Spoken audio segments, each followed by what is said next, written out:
Welcome to another podcast of the Transformation Leaders Podcast. I'm Sean Ennis. I'm joined, as usual, with my partner in crime, David Soden. And today we're talking about a very common discussion point around every water cooler in the tech industry, which is AI impact, and specifically the Microsoft report. And so, David, can you take us through some of the basics of what this report's about and why is it important for anybody who's doing digital transformation to understand this? Yep, sure thing. And to your credit, Sean actually is the one who set me up with not necessarily this article, but this has exploded everywhere. I picked Inc. because it's a very popular source everybody's familiar with. But the point here is that this article has exploded everywhere. And kind of as an oxymoron onto the topic is that Microsoft has laid off tremendously a bunch of people.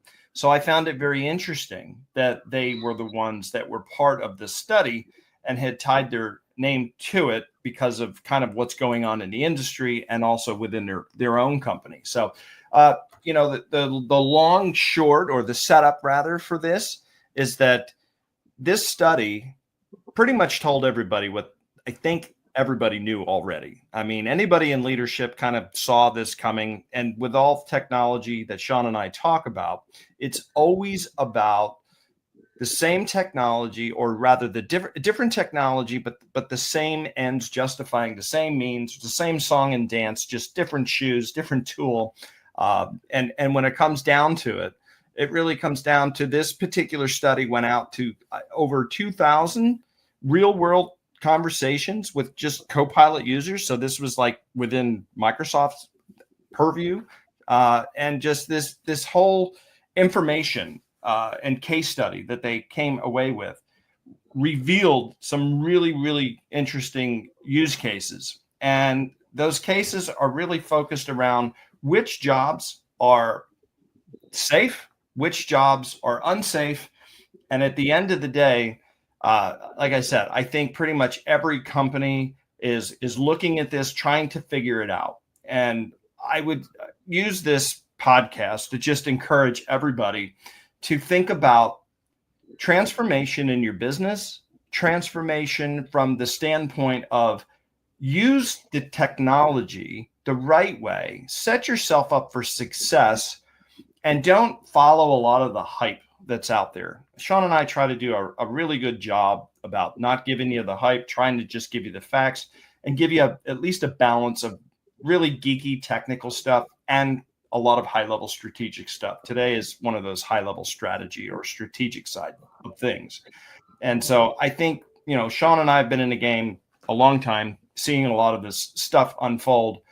And at the end of the day, what you want to look at is, how can I use AI with a human in their job role to bolster them?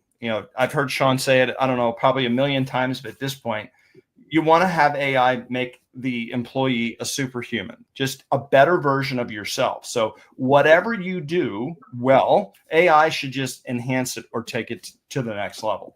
And so you're going to see a lot of this here, but at the same time, there's certain areas or aspects you can just think right now, just think in your head before I do the reveal. What jobs would not make any sense at all to have AI in your day-to-day role if you were doing a job, right? And so if you've got a couple of jobs in mind, don't be too surprised if they wind up showing up on the list, because I think we all know that. And so at this stage, 98% of interpreters and translators, their heads in the guillotine. The historians, everything that was ever in the Encyclopedia Britannica plus Google is now on the chopping block, because this was the information, the data that the AI was trained on, for better, for worse. And then anybody in the creative aspect, writers, authors. Now, interestingly enough, I'll put a spin. This is not part of the study. This is conjecture, or my opinion. And Sean, chime in and you let me know your opinion. These types of things could be used if you're in a consultancy role, if you have your own business, or there's opportunity here for you. So if this is your sweet spot, this is what you do for a living, start thinking of interesting ways how you can use AI to enhance what you already do and produce value or a product or a service around that. That might save you from having to change career paths as all of this chaos unfolds. So as everybody's, freaking out, you might be one of the rare 5, 10, 1, I don't know, somewhere percentage in there of folks that could actually turn this negative into a positive. Sean? Yeah. So, I mean, again, a lot of people are seeing this and going, "Oh no, I'm a teacher." Like, look, with some of these, you have to understand that there are situations. Think of yourself, right? And let's say, hey, I want to go to Japan, but I am worried about the language gap. So what this does is essentially eradicate that for the low quality side. Now, if I am a CEO of a Fortune 50 company and I'm going to Japan, am I going to have an interpreter translator with me? Absolutely, I will. So I want to be clear that what this talks about is the disruption. Like, disruption doesn't mean you lose your job. Disruption doesn't mean that that nobody will need you anymore.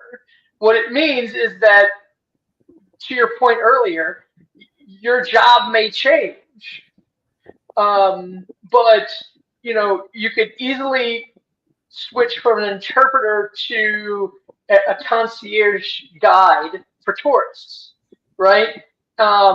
So this is what's called transformation, and that's why we wanted to talk about this, is because you are all leaders, or we expect our audience to be leaders of transformation. And this is transformation targets. So if you have a team of people who are doing translation, you should probably have a conversation with them and see how AI can enhance and allow them to do new things or do other things. Because value is always there. You just need to find it. I think one of the things that everybody, this will resonate with the majority of folks in the Fortune 100. Think about everything that you wish you could do that you just don't have the time to get to. And now you have the opportunity to do those things. You can put whatever you've been so focused on and automate a portion or somewhere in between of whatever that is. And now you have that growth transformation opportunity that you've never, ever had before. So the possibilities are unique. As a user of AI myself, one tip that I might give anybody reading or watching this is to think in terms. I'm even thinking about writing a blog on this particular topic too. And it comes down to, how do you approach having a conversation with AI to frame something, to get something out of it, to enhance whatever it is that you do and take it up to the next level. And I'll give you a little peek behind the curtain, at least the formula that's been and is working for me, is I take all of my knowledge, all of my skill, and I know the steps that need to happen in the order that they do. And I have a very high level consultative conversation. I treat AI like it's a consultant, to be honest with you. And I think if you tried that approach, that is good to juxtapose your ideas against the ideas that AI has been trained on. It is a way to enhance your gaps.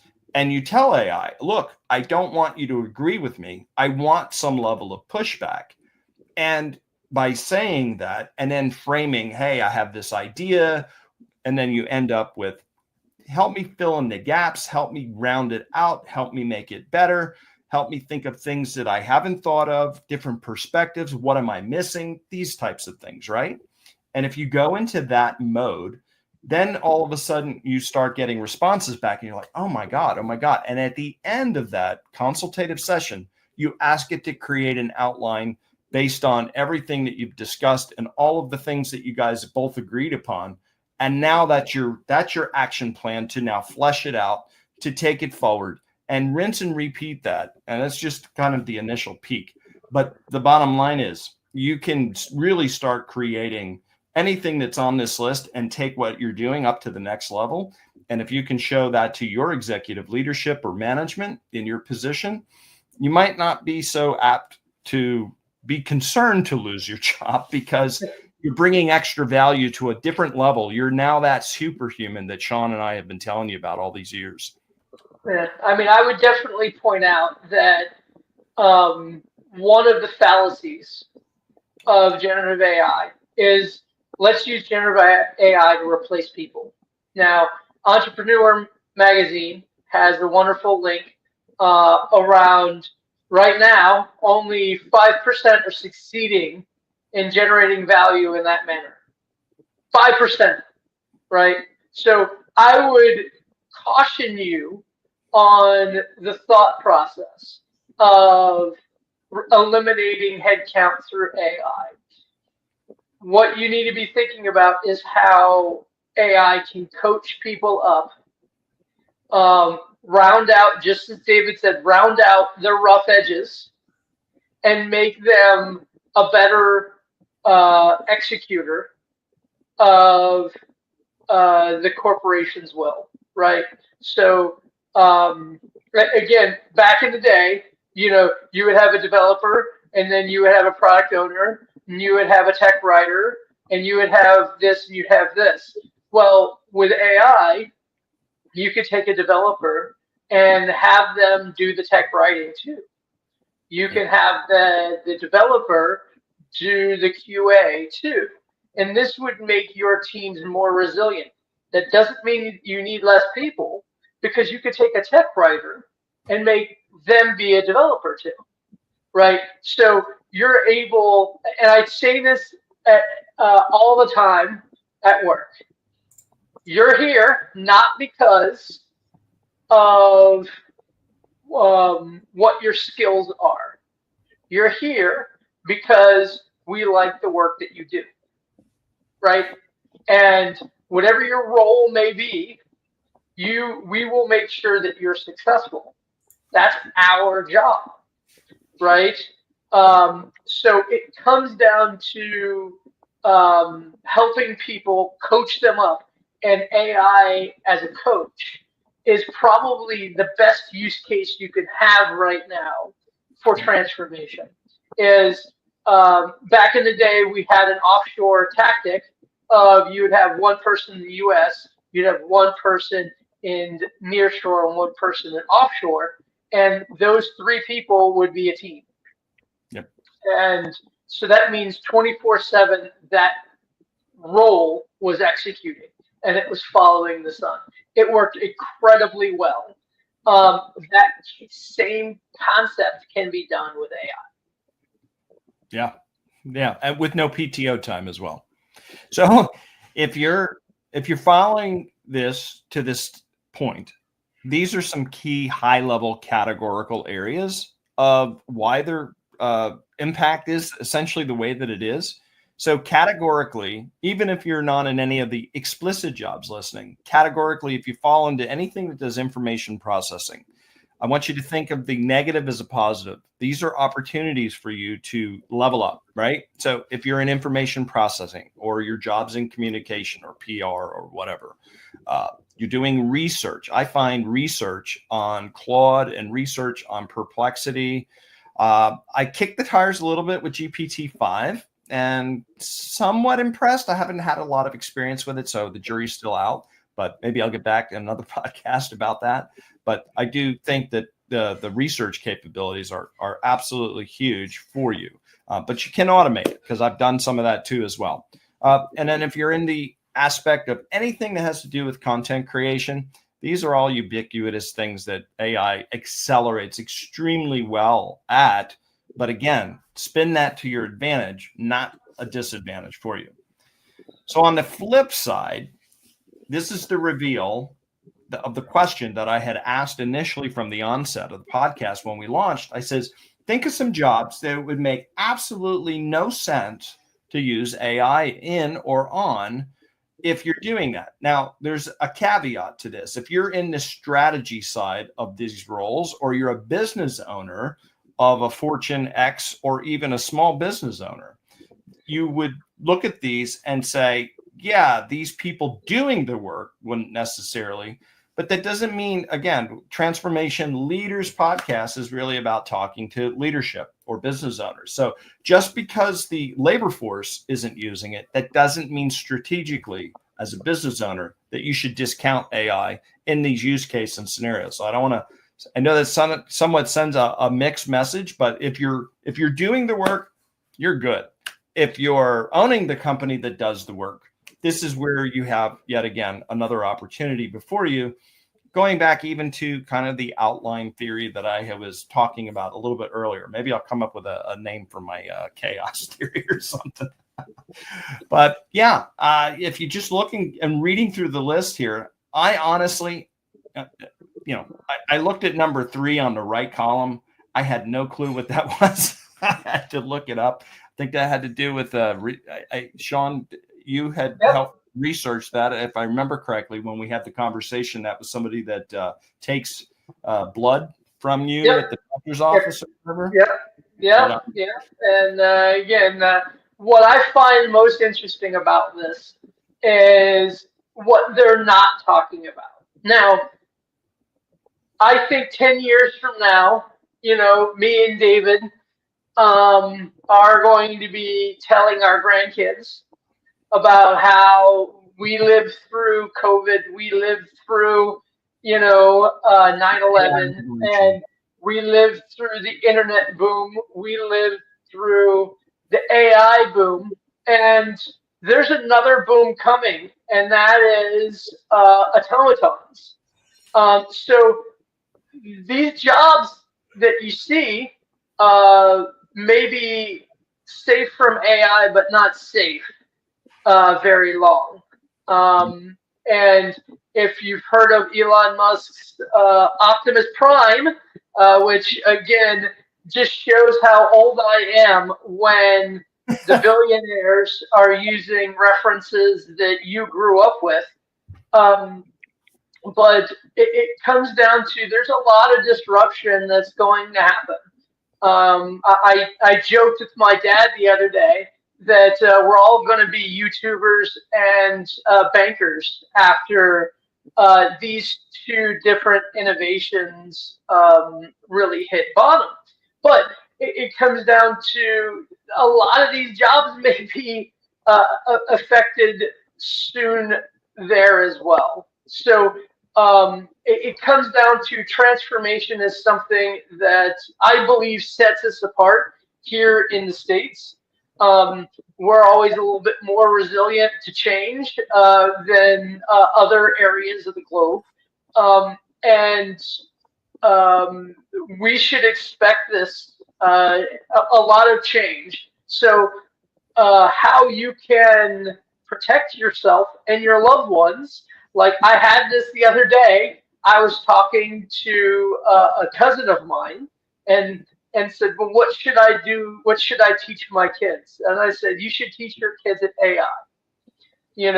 I said, download Grok for your phone and use voice mode and make sure the kids are comfortable communicating, because communication skill, talking to people and talking to AI, is probably going to be the most important thing. It's not going to be typing. Yep. When I grew up, David, I don't know if you got this, but my dad said, you're going to have to learn to type. And it's the one skill that I learned very early in life that I use a ton of. And my dad was very smart in yelling at teachers. Yes, he is a male, but he needs to learn how to type. I still type with these 6 fingers, and I kind of blame it on the early catechism upbringing that I had when I got my fingers smacked with a ruler. So, I mean, but to your point, I think one of the things that is a good takeaway for telling or teaching your kids what to do, and you hit the nail on the head. Absolutely. I had this thought weeks ago, but you just surfaced it. So, I mean, the bottom line takeaway of what Sean says, once robotics meets AI, or if Boston Dynamics or Optimus Prime through Tesla meets OpenAI or the likes of OpenAI, and those two worlds come together, I don't think it's going to probably come together as quickly as AI has grown, but my spidey sense or sixth sense would say by 2036, 2035, that's where I think the turning point. Now, things could happen faster, maybe early 2030s, but somewhere between the early 2030s to the late 2030s, you're going to start to see all of this come together. And then the other thing to tell that Sean was mentioning, what to tell your kids, it's thought leadership. It's thinking. It's be a dreamer, because you're going to be, if you're a child in 2035, whatever you think of, whatever you conjure, whatever your imagination conjures up, you can create. Like AI will be able to essentially create a lot of the logic or whatever construct behind it. The robotics will do the execution piece of it if it's something in the physical world. But whatever you think of, it'll be a really interesting time to figure out how or what. Now, as far as transformation to those of us that are Sean's age or even our children, it's going to be painful. Maybe less for us, Sean and I, but for our kids, holy moly, it is really going to be Gen Z, Gen X. You guys are going to struggle really, really bad. This is going to hurt because it's hitting you like early and mid career. And you're going to have to adjust on the fly. And so there's just a lot of change. Get ahead of it. Learn some investing right now, too. Make sure you're building your nest egg or plan B. Have multiple income streams, obviously. And so it's the inevitable is coming. But again, while there's bad news, that doesn't mean that it's all doom and gloom. You can still turn a negative into a positive.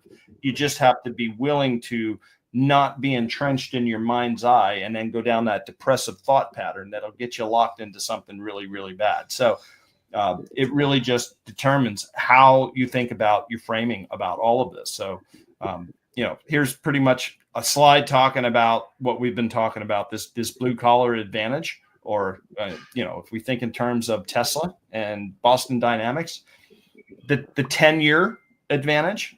Would that be a fair assessment? I don't think it would go any more than 15 years, but 10 years to me at that is about you gotta ask yourself the question. Like today, my parents do not want to use apps. They do not want to use websites. They want to pick up the phone and talk to a human being to solve their problem, right? Our generation, we prefer to hit an app. Right? Because then we could do it any time of day. Like, I get up super early, go to the gym, while I'm on the treadmill. Hey, if I could pay a bill and, clear up a problem while I'm on the treadmill, great. So it's going to be the same way. Like, I can tell you right now, in my age bracket, I do not want a robot cutting me up and doing surgery. No. Yeah. No. I don't want AI to fly my airplane. Right? So there are plenty of areas, and I would think in the trust and safety area, that there are pretty resilient jobs, even with these two different disruptions coming. And I joke, that YouTubers and bankers are all that's going to be left. But, you were talking about creative. Yes, if there's two things I'm teaching my kids, it is one, be creative, be the dreamer. Number two, communicate, right? Shockingly enough, both of my kids are extremely verbal. Probably my fault, but the bottom line is if you can dream it and you can communicate it, the future of our world means that you will be able to make things. And in the history of the world, creating useful things means you have value. Yep. Yep. I wanted to bring this up since this is kind of dynamic on the fly. This is not sponsorship at all, but I remember hearing or seeing something, and there's lots of things out there. This is a monthly subscription for your children to get them engaged in thinking through problems. It's a little tech, it's a little science, it's a little innovation, it's a little physics, it's a little bit of everything. So these are the things you should be investing in your children to get them to think in really good and creative and interesting ways. Sean, I don't have any children at late age, but do you have any friends or even yourself? Are you anything like this happening for your? Yeah, we were a big Kiwi crate household, but they kind of eased out of that, and now they're doing Mark Roberg's his Crunch Labs. Yeah. So there's always the opportunity here. My kids right now, they want to be inventors, and I'm like, great, go change the world, right? That's kind of what you want to do. But I mean, to ground this back, one of the things that this report kind of scares people is the higher your education, the higher where AI is going to impact you, which is another area that, frankly, I think is a lot of people aren't talking about it. But I think the collegiate education system is going to be terribly disrupted. The cost of college degrees and that the value of that college degree has never been lower. I shared, David, I don't know if you saw that link where a wonderful lady graduated, I think it was from Stanford, with a master's degree in computer science, cannot find a job. Yeah. So entry level, there has never been a worse time to graduate college right now in a tech field, because the entry level has been obliterated by AI. Yep. And I make the joke, and I had David laughing before we started, that this AI bubble is an inverse of the internet bubble that we lived through, where in the internet bubble, that's how I got my start. I got into consulting while still in college because they needed consultants. And I was given an opportunity, and I grew tremendously because of that opportunity. And then, like many others, I was laid off at the bomb. And now with AI, we're seeing this completely in reverse. A lot of people are being negatively impacted, whether they can't get an entry-level position, or they're being laid off because there's this belief that AI will magically reduce how much work there needs to be done. And then when this bubble were to pop, I'm sure all those tech jobs would come rushing back in, because we still need the work done. And I don't think AI does a great job of work. I think AI does a great job of helping workers. And this symbiotic relationship with AI and workers is heavily discounted in this industry right now, which is sad to say, because this is why you're seeing people not getting the value. And at some point, either A, they're going to blame the technology, which would be wrong, or they're going to wise up and understand that there is always a right way and a wrong way to do things. Yeah, if you're in college right now and you're listening to this, for whatever reason you come across this, I would just simply encourage you to do as many opportunities as, obviously, if you can get paid, that's awesome, right? But if you have a free opportunity to go in and intern at a company, get that under your belt. You need to get that experience. The problem is AI, as Sean was saying, is simply obliterating the market and the opportunity stack for you.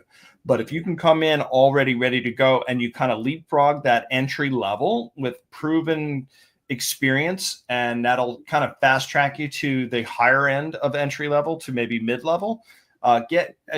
While you're interning, do side projects. Have a portfolio built up of applying the skill that you've learned, that you've invested so heavily in, and build that portfolio up. The key is to leapfrog the entry level. Come in as a seasoned professional. Get on LinkedIn. Use your social networking. Get people to say, hey, I use this POC or this product or this whatever it is that you created, and I found value in it.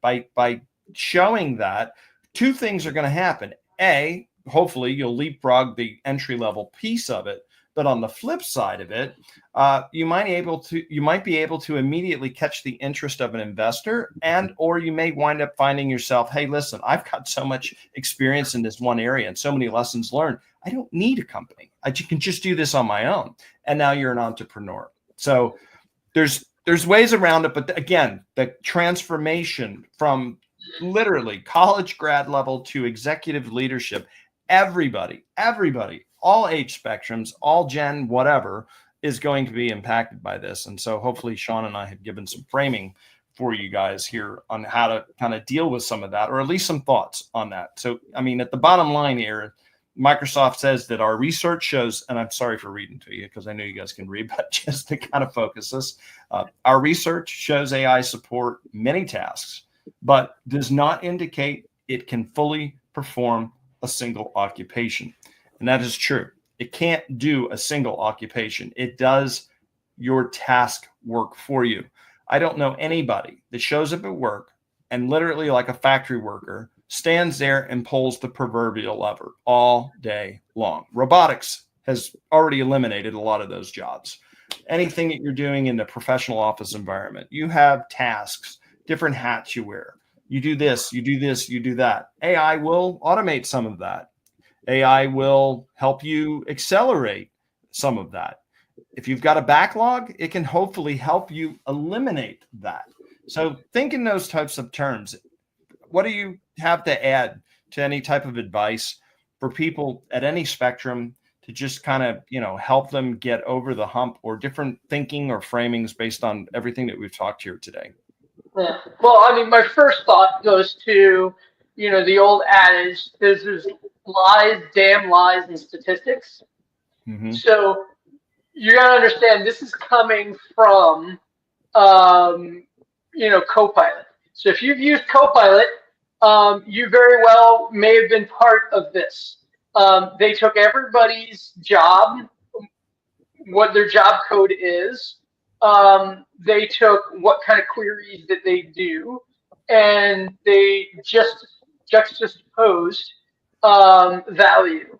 So, again, there's a lot of mathing and lying in here to produce this report. But if you look at it, there's a lot of common sense. So, just make sure you understand that the science of this report is not the same thing that, you get in the academic world of peer reviewing papers and such. So, take this with a grain of salt. Where it makes sense, great. The other thing is, and I touched on it before, is you've got to understand experts in the fields of like historians and mathematics and physics.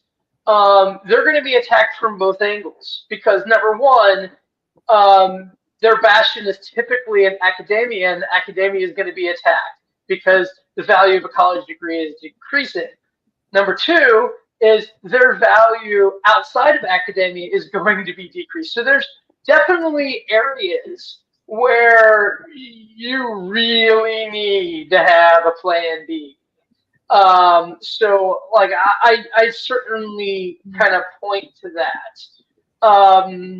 And it comes down to we could very well see a tremendous change in the education and teaching fields with AI because of its coaching capability I can tell you this.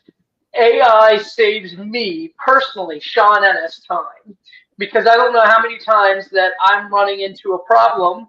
You know, the Google did a great job of this.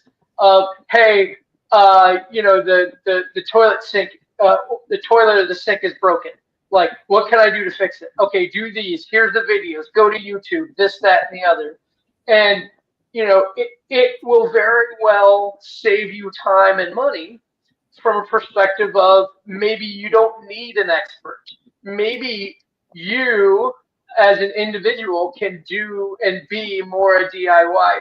YouTube certified used to be a joke, but now AI is really helping me. I know that I have done things because of AI that I never thought I'd be capable of doing without AI because it lowered the bar for me. Is that a bad thing?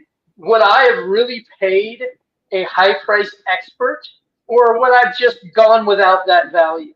Most likely, I just would have gone without that value. I'd waited for it to completely fail before I replaced it. So, there's a lot more nuance in the world than most people are willing to admit. And I would heavily take this with a grain of salt. But to me, the value of this report is to use this to talk to my peers and say, what should we be doing? What can we be doing to help reinforce our people and grow them better? Because better employees means better outcomes for everybody. This is true. Well said. And I have myself probably cranked out 120 to 80 hours, somewhere in that range of work in a week. And it's just been incredible. And yeah, I completely, when you said that, you used AI to get the value out of, what you normally would have just said, I don't even want to bother with it. I can't tell you how many things. Matter of fact, one of the first books, I never wrote books. I'm not one to do that because my punctuation and grammar is at best. And so I'm like, you know what? AI can polish this and I don't have to pay a publicist to do that. So I'm like, all right, now that gave me the courage to go out there and do it. And now it's on there on Amazon. So, hey, way to go AI, right? So that's a perfect use case to kind of back up personally how it impacted even my life. And it definitely can impact your life too. You guys have seen this QR code that I had on the screen for a little bit. This is the QR code. We're going to try to start this trend as we have these types of podcasts. At the end, we'll be providing this QR code for you to download today's presentation so that you can go and reference it on your own accord or reference it at some point if you'd like. That'll keep the conversation going. And we also have the Transformation Leaders podcast that you can go to at any given time. Catch up on any past shows that you see. You also can meet Sean and I on LinkedIn. Make a connection. I can't tell you how many connections I've had with people that have come through and just connect them. Hey, I caught your podcast, blah, blah, blah, blah, blah. Sean's had a lot of this happen for him as well. And down at the very bottom, if you want to hit kill two birds with one stone, so to speak, just fill out this form and it'll go directly to Sean and myself. And one of us will get back to you if there's a question in there. Other than that, we are definitely here every Wednesday, 12 o'clock noon Eastern Standard Time. And that's it for this week's podcast. We'll see you guys on the next show. Have a great day.